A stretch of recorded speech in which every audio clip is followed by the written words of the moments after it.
The king of Manhattan courtsa. Morning sun cast long shadows through the towering glass windows of the Manhattan Federal Courthouse. Blake Harrison adjusted his platinum cufflinks as he strode through the marble lobby, his Italian leather shoes clicking against the polished floor with rhythmic confidence. At 38, he had become a legend in New York legal circles, a man whose name alone could shift the outcome of impossible cases. Blake was not just handsome, he commanded attention. His dark hair was styled with precision, his jaw sharp enough to cut glass, and his piercing blue eyes had a way of making witnesses second-guess their own memories. He wore power like a second skin, wrapped in custom suits that cost more than most people's monthly rent. "Mr. Harrison." "Over here," called a young paralegal, practically tripping over herself to hand him a coffee. He accepted it with a nod but no smile. Smiles were currency he spent carefully, only when they served a purpose. Today was special. He had just won the Donovan case, successfully defending a tech billionaire accused of securities fraud. The evidence had been substantial, but Blake had dismantled the prosecution's argument piece by piece, turning their strongest witnesses into confused, contradictory voices. It was a masterclass in legal manipulation. The media was hungry for his comments. The press conference was scheduled for noon in the courthouse's main briefing room. By 11:45, the space was packed with reporters, cameras, and curious onlookers. Blake thrived in this environment. While other lawyers dreaded media scrutiny, he welcomed it, understanding that public perception was often more valuable than courtroom victory. The press conference sat exactly noon. Blake entered the room. The chatter died instantly. He took his position behind the podium, surveying the crowd with the calm assurance of someone who had never known defeat. "Ladies and gentlemen," he began, his voice smooth and controlled, "today's verdict represents what happens when truth meets excellence. My client, Mr. Donovan, has been vindicated because the facts, when properly presented, speak for themselves." Questions erupted from the crowd, but Blake pointed deliberately at specific reporters, controlling the flow of conversation like a conductor leading an orchestra. "Mr. Harrison," asked Tom Bradley from the Times, "critics say your defense relied heavily on technical loopholes rather than actual innocence. How do you respond?" Blake's smile was sharp. "I respond by reminding critics that the law is built on precision. What they call loopholes, I call constitutional protections. Every citizen deserves a defense that understands these protections." From the back of the room, a hand rose tentatively. Blake almost overlooked it, but something about the nervous energy caught his attention. He pointed. "Yes, you in the back?" A young woman stood, her notebook trembling slightly in her hands. She appeared to be in her mid-20s, with dark hair pulled back in a simple ponytail and glasses that seemed too large for her delicate face. "Rachel Kim. From Justice Watch Online," she said, her voice barely carrying over the murmur of the crowd. "Mr. Harrison, doesn't your defense strategy prioritize winning over truth? When you attack witnesses' credibility on minor inconsistencies, aren't you deliberately obscuring the larger picture of guilt?" The room went silent. It was a bold question, perhaps too bold for someone so young and clearly inexperienced in confronting legal giants. Blake studied her for a moment, his expression shifting from curiosity to something colder. He recognized what she represented: idealism, naivety, the kind of moral certainty that had no place in the real world of high-stakes litigation. "Ms. Kim," he began, his tone dripping with condescension, "let me educate you on how the legal system actually works. This isn't a philosophy seminar where we debate abstract notions of truth. This is a courtroom where rights are protected and burdens of proof matter." Rachel's cheeks flushed, but she held his gaze. Blake continued, warming to his topic. "Your question reveals exactly why amateur journalists shouldn't comment on complex legal matters. You see attacking credibility as somehow unfair, but it's the cornerstone of cross-examination. If a witness can't be trusted on small details, why should a jury trust them on major ones?" He leaned forward, his voice taking on a patronizing edge. "Here's some free advice, Ms. Kim. If you find the realities of legal practice too challenging for your delicate sensibilities, perhaps you should stick to writing about topics more suited to your level of understanding. The courtroom is no place for those who crumble under pressure." Laughter rippled through the room. Some reporters exchanged knowing glances. Others looked uncomfortable. Rachel's face had gone from pink to crimson. Her hands, still clutching her notebook, shook visibly. Blake dismissed her with a wave, turning to point at another reporter. Next question. Someone with actual experience, preferably. The moment that changed everything, Rachel Kim remained standing for a moment longer, frozen by humiliation. Then, slowly, she gathered her things and made her way toward the exit. The crowd parted for her, but not out of respect. It was the kind of space people create around someone who has just been publicly destroyed. Blake continued the press conference for another 20 minutes, answering questions with his characteristic blend of charm and arrogance, but something nagged at him. A tiny splinter of discomfort that he couldn't quite identify. When the conference ended, his assistant Jennifer approached with his schedule. Mr. Harrison, you have a meeting with the Barrett team in 30 minutes? Then drinks with Judge Barnes at 6. Perfect, Blake said, but his eyes drifted toward the door where Rachel Kim had disappeared. That was brutal, Jennifer commented carefully. The young reporter? Blake shrugged. She needed to learn. Better she understands now that this world isn't for everyone. But as he walked toward his next meeting, Blake couldn't shake the image of Rachel's face. The way her determination had flickered, but not quite died despite his assault. For just a moment, he wondered if he had gone too far. The thought disappeared quickly. Blake Harrison didn't second-guess his decisions. He had built an empire on certainty, on the unwavering belief that he was always the smartest person in any room. That confidence had carried him to the top of his profession, had made him wealthy beyond imagination, had turned him into exactly what he had always wanted to be: untouchable. The seeds of destruction, what Blake didn't know, couldn't have known in that moment, was that he had just made the worst mistake of his career. Rachel Kim would leave that press conference with her pride wounded, but her resolve strengthened. She would remember every word, every laugh, every dismissive gesture over the next several years. As Blake continued his domination of Manhattan's legal scene, Rachel would be working quietly, methodically, building a career that would eventually place her in a position of extraordinary power. She would attend Harvard Law School, graduate at the top of her class, serve as a federal prosecutor, and earn a reputation for fairness and brilliance. But on this day, as Blake Harrison celebrated another victory and Rachel Kim fled the courthouse in tears, neither of them could see the future. Neither could imagine that their paths would cross again in the most dramatic way possible. Blake returned to his office, a sprawling space on the 42nd floor with views of Central Park. He poured himself a bourbon, expensive and smooth, and stood at the window looking out over the city he had conquered. To victory, he said aloud. Raising his glass to his reflection, 8 years later, those words would taste like ashes. But for now, Blake Harrison was still the king of his domain, still untouchable, still convinced that his way was the only way. The fall, when it came, would be spectacular. 8 years of silence.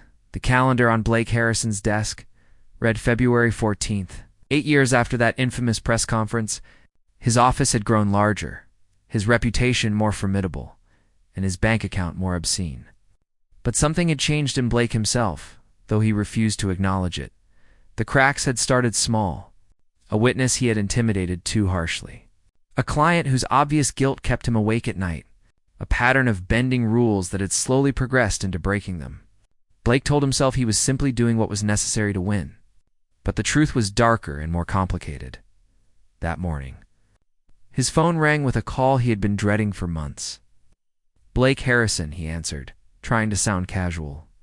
Mr. Harrison, this is Special Agent Patricia Moore with the FBI. We need you to come to our offices today at 2 o'clock. It's regarding the Castellano case. Blake's stomach dropped. Vincent Castellano had been one of his clients 3 years ago, a real estate mogul accused of bribery and money laundering. Blake had won that case brilliantly, but he had won it through methods that weren't entirely legal. What about the Castellano case? Blake kept his voice steady. We'll discuss that when you arrive. Bring your attorney.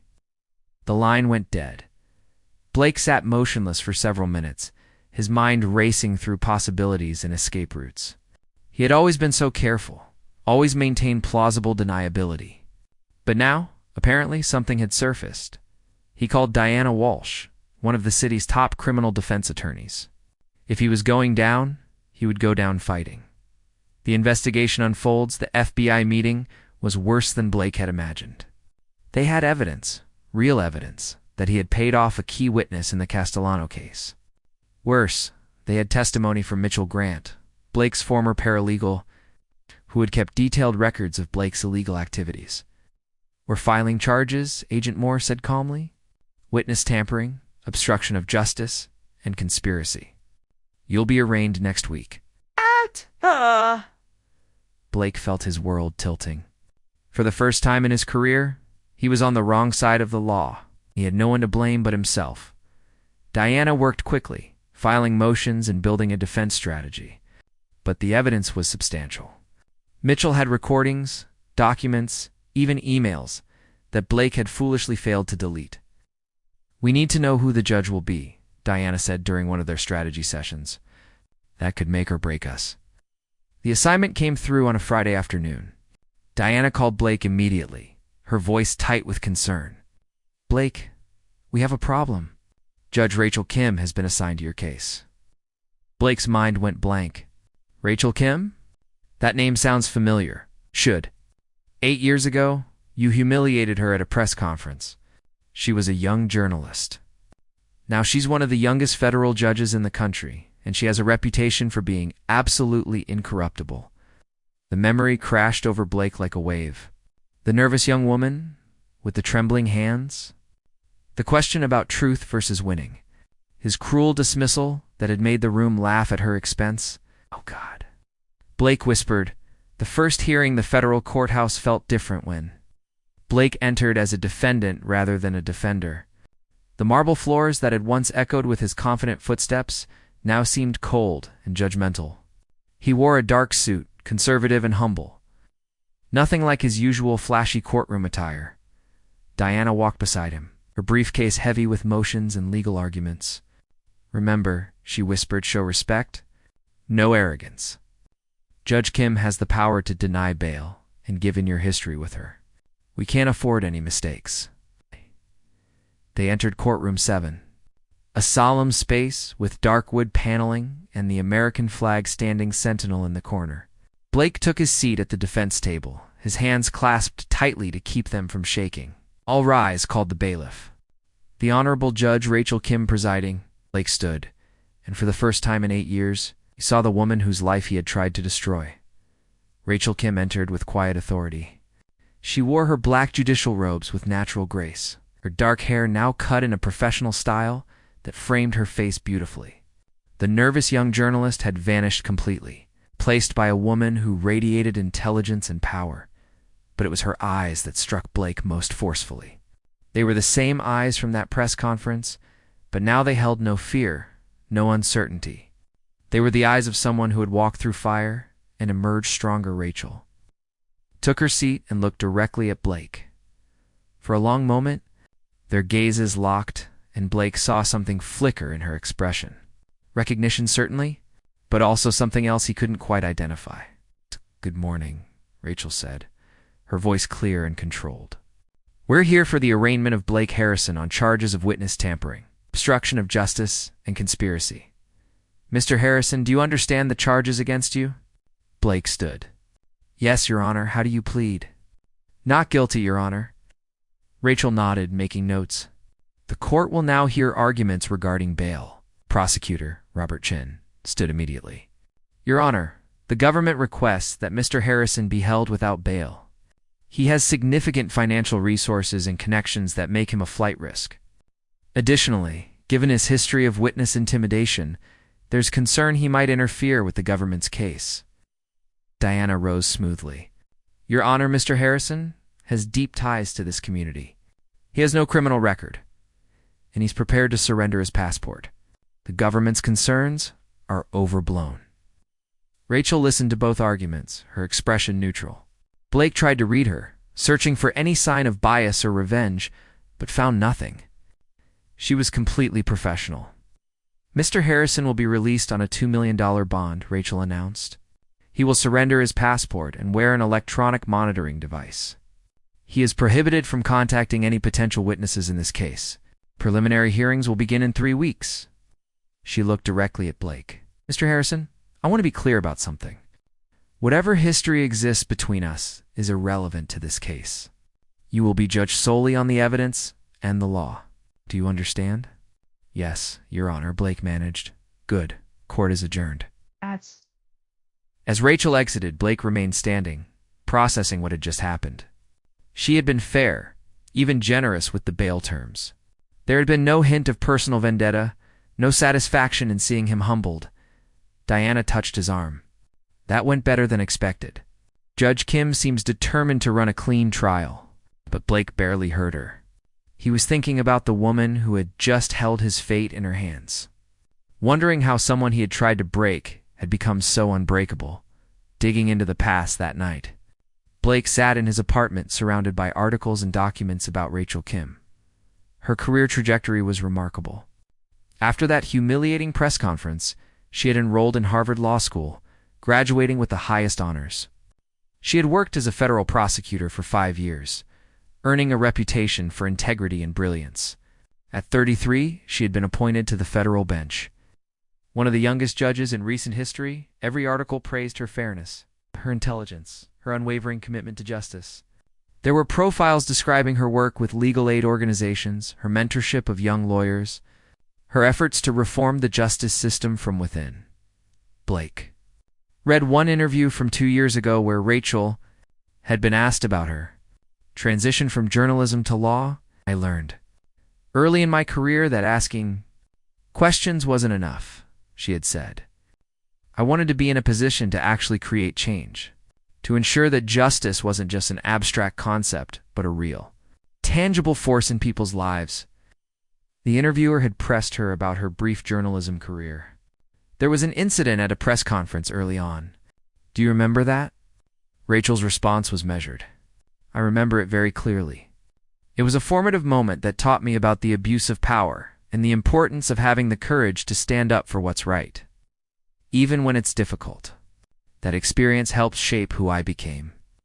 Blake closed his laptop and stared out at the Manhattan skyline. For the first time in his life, he felt the weight of his actions in a way that transcended legal consequences. He had hurt this woman, had tried to destroy her confidence and career, and she had responded by becoming everything he should have been, a true servant of justice. The trial begins.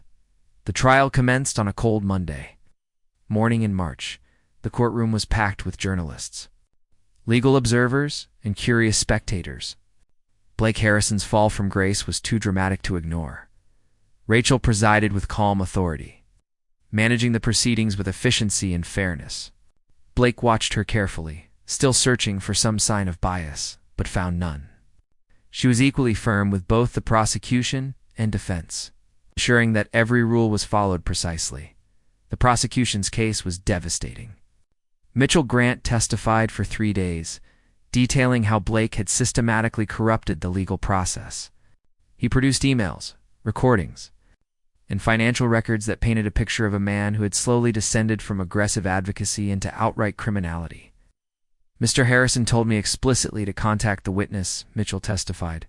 He gave me $50,000 in cash to offer him. He said, and I quote, "Everyone has a price. Find his." Blake listened to his own words being used to destroy him, and shame washed over him in waves.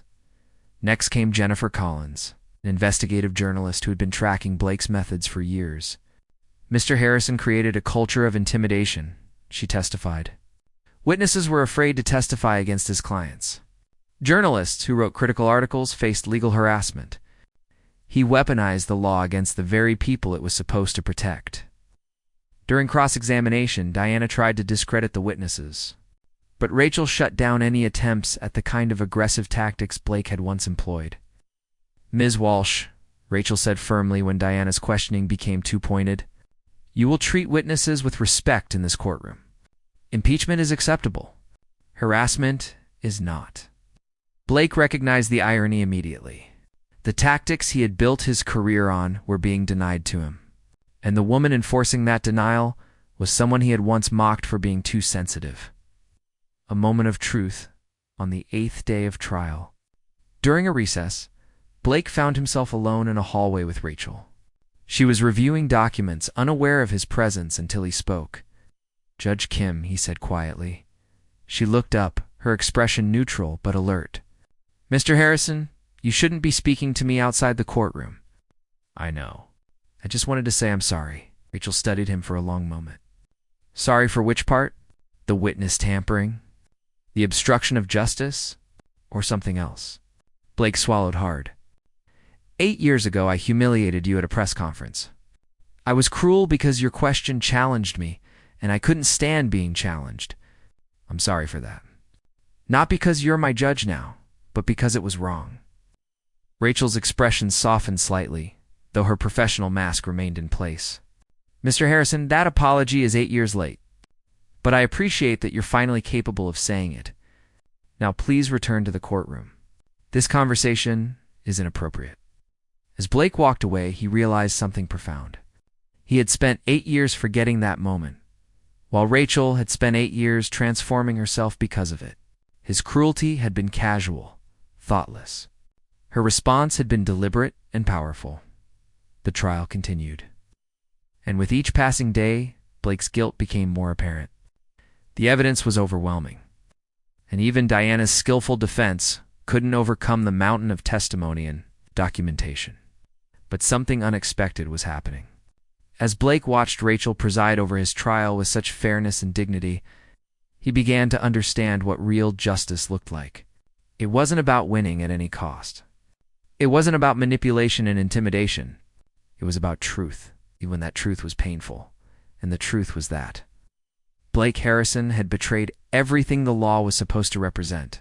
The woman he had once mocked for caring too much about truth had become its most powerful guardian, while he had become its betrayer. As the trial moved toward its conclusion, Blake found himself hoping not for acquittal, but for a chance at redemption. He didn't deserve Rachel's mercy, but perhaps, just perhaps, he could earn the opportunity to become someone worthy of it. The confession the trial had entered its 3rd week, and Blake Harrison sat in the defendant's chair, feeling the weight of his entire life pressing down on him. Diana had prepared a robust closing argument, attacking the credibility of witnesses and highlighting gaps in the evidence. It was exactly the kind of defense Blake himself would have mounted. But that morning, as he dressed for court, Blake had made a decision that would change everything. When court convened, Diana began to present her closing arguments. She was brilliant, weaving together threads of reasonable doubt and procedural questions. Blake listened for 10 minutes before standing abruptly. "Your Honor," he said, his voice cutting through Diana's speech. "I need to address the court." Diana turned to him, confusion and alarm crossing her face. "Blake, what are you doing?" Rachel's expression remained neutral, though Blake detected a flicker of surprise in her eyes. "Mr. Harrison, your attorney is presenting your defense." "I know, Your Honor, but I need to stop her because everything she's saying, while legally sound, is built on a foundation of lies." "My lies." The courtroom erupted in whispers.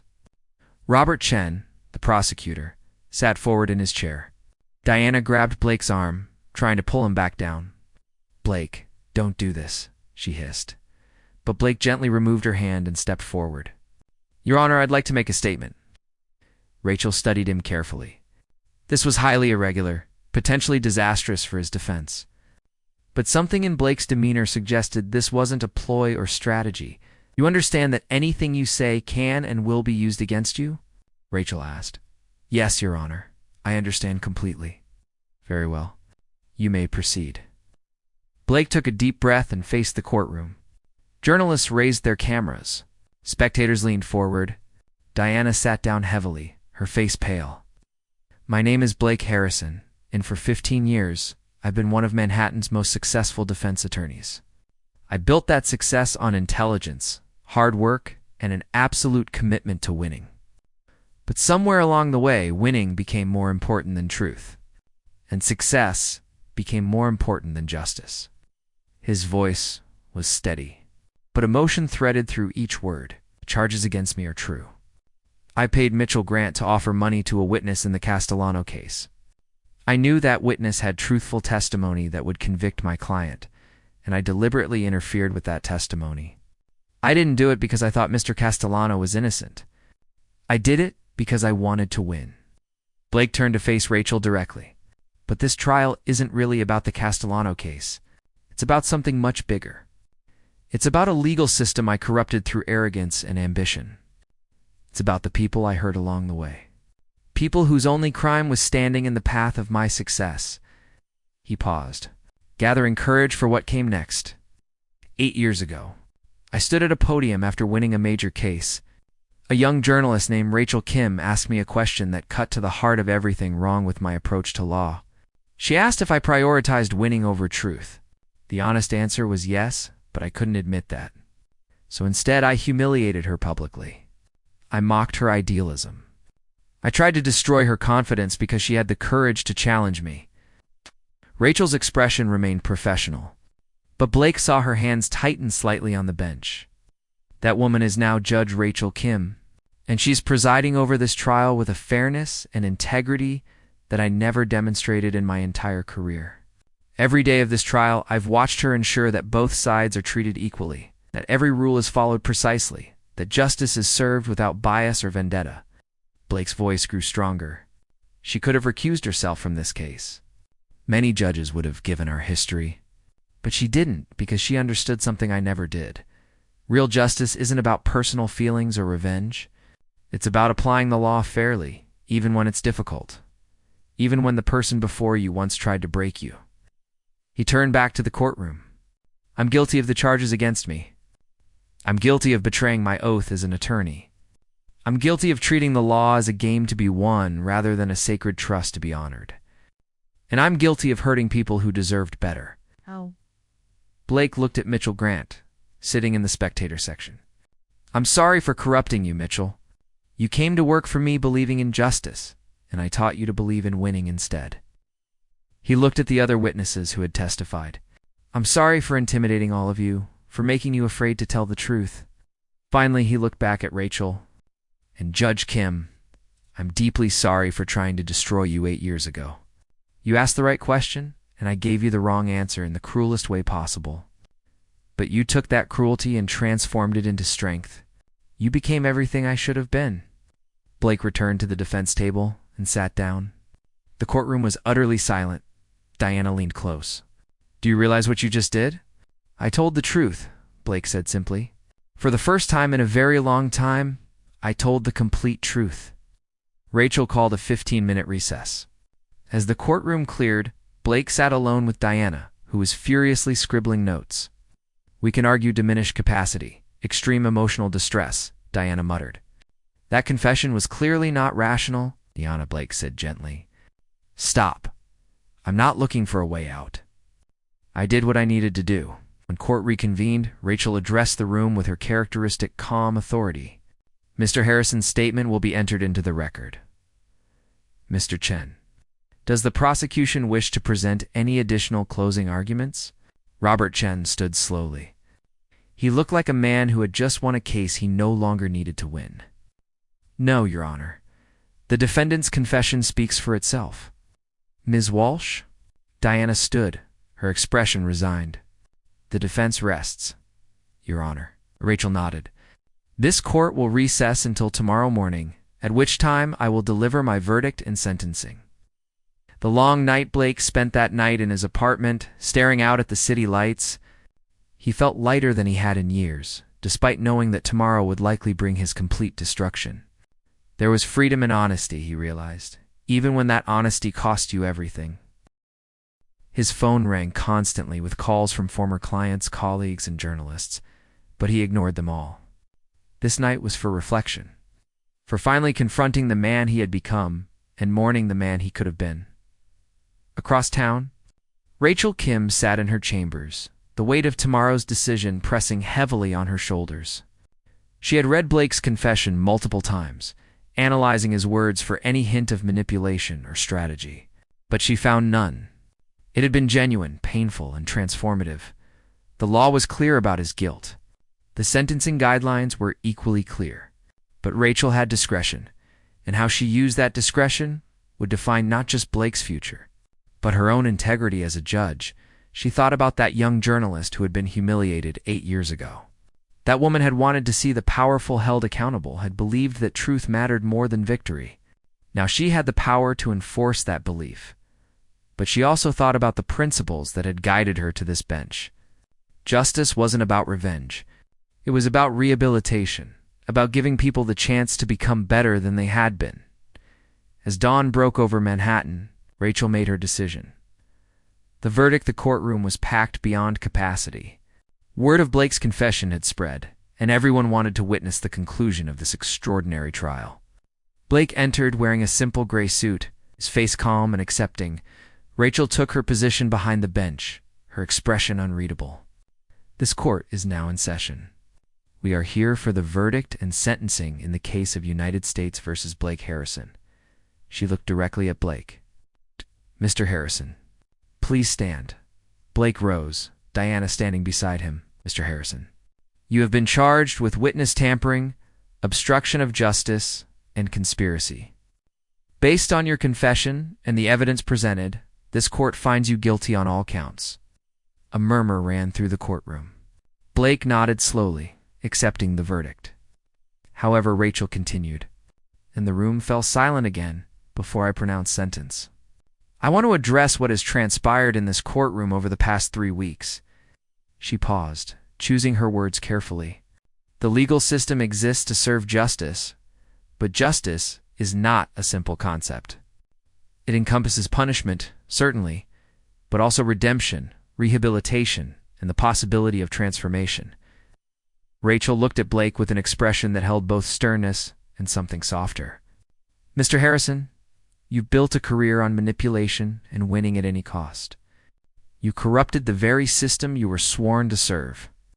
Your crimes are serious, and they have damaged public trust in the legal profession. Blake's face remained impassive, ready to accept whatever came. But in this courtroom, you did something remarkable. You told the truth completely and without reservation, knowing it would destroy you. You accepted responsibility not just for your illegal actions, but for the moral failures that led to those actions. That takes a form of courage that I have rarely seen in my courtroom. Rachel glanced at her notes, then back at Blake. The sentencing guidelines for your crimes suggest a term of 3 to 5 years in federal prison, along with substantial fines and permanent disbarment. She paused, letting the weight of those words settle over the room. However, this court has discretion in sentencing, and I choose to exercise that discretion. Mr. Harrison, you are sentenced to 18 months in federal prison, followed by 3 years of supervised release. You will perform 2,000 hours of community service at legal aid organizations serving low-income clients. You are fined $500,000, and you are suspended from practicing law for 7 years, at which point you may petition for reinstatement. Gasps echoed through the courtroom.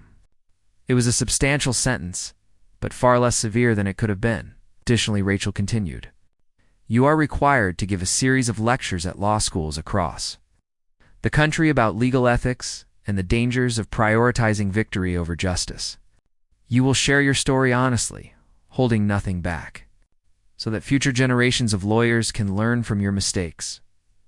Blake's eyes glistened with tears he didn't try to hide. Mr. Harrison, you asked me yesterday what sorry means when it comes 8 years too late. Let me answer that question. An apology is never too late if it comes with genuine transformation. You spent 15 years building a reputation as a brilliant attorney who would do anything to win. Now you have the opportunity to spend the next several years building a different reputation, as someone who learned that truth and justice matter more than victory. Rachel's voice softened slightly. 8 years ago, you told me that the legal world wasn't for people who trembled under pressure. You were wrong. The legal world needs people who tremble when they see injustice, who refuse to accept that power justifies cruelty, who understand that the law is not a game to be won but a sacred trust to be honored. She looked around the courtroom.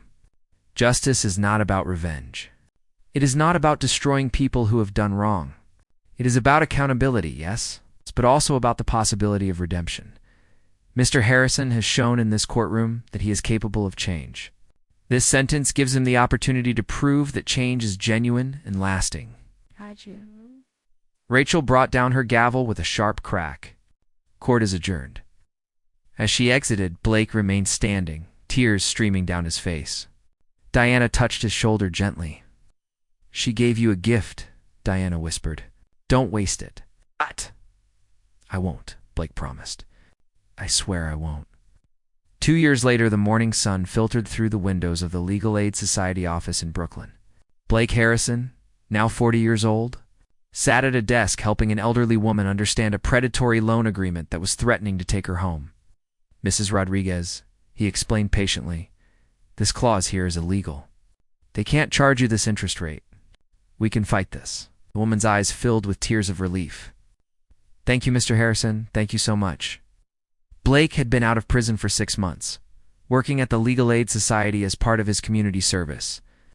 But it had become more than just an obligation. For the first time in his career, he was using his legal knowledge to help people who truly needed it. People who couldn't afford $800 an hour attorneys. The work was exhausting, and the pay was minimal.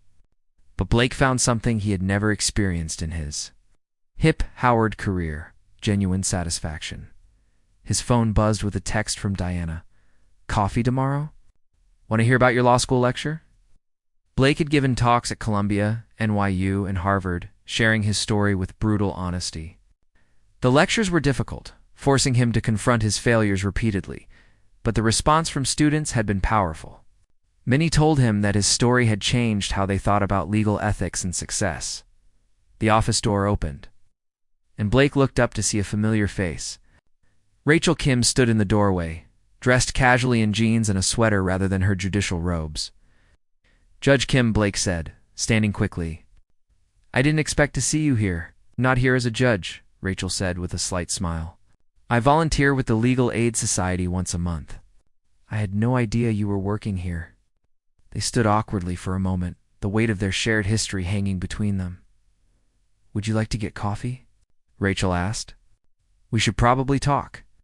They walked to a small cafe 2 blocks away, finding a quiet table in the back. For several minutes, neither spoke, both uncertain how to bridge the gap between who they had been and who they had become. Finally, Rachel broke the silence. "I've been following your work. The lectures at the law schools have gotten positive reviews." "They're hard," Blake admitted, standing in front of students and explaining how I corrupted everything I was supposed to protect, but it's necessary. If my mistakes can help even one future lawyer avoid the same path, it's worth it." Rachel nodded. "That's real justice, Blake. Not punishment for its own sake, but transformation that prevents future harm." Blake looked at her directly. "Why did you do it? Why didn't you throw the book at me?" "I deserved it." Rachel was quiet for a long moment, considering her answer. "Because 8 years ago, you tried to break me, and instead you made me stronger. You taught me that cruelty doesn't have to be answered with more cruelty, that justice means giving people the chance to become better than they were." She smiled slightly. "Also, I believed you. Your confession in that courtroom wasn't strategic. It was real. And real transformation deserves a real chance." "Thank you," Blake said, his voice thick with emotion. "Not just for the sentence, but for showing me what justice actually looks like. You could have been vindictive. Instead, you were fair. That's the job," Rachel said simply. "Besides, revenge would have felt good for a moment, but it wouldn't have served anyone. This way, you're actually making a difference in people's lives." They talked for another hour, their conversation gradually relaxing into something approaching friendship. They discussed their cases, the challenges of legal aid work, the state of the justice system they both served, as they prepared to leave. Rachel said something that surprised them both. "You know, Blake, I never thanked you." "Thanked me? For what?" "For asking that question badly enough that I decided to become a lawyer. If you hadn't humiliated me that day, I might have stayed in journalism. I might never have gone to law school, never become a prosecutor, never become a judge. In the strangest way, your cruelty set me on the path to my life's work."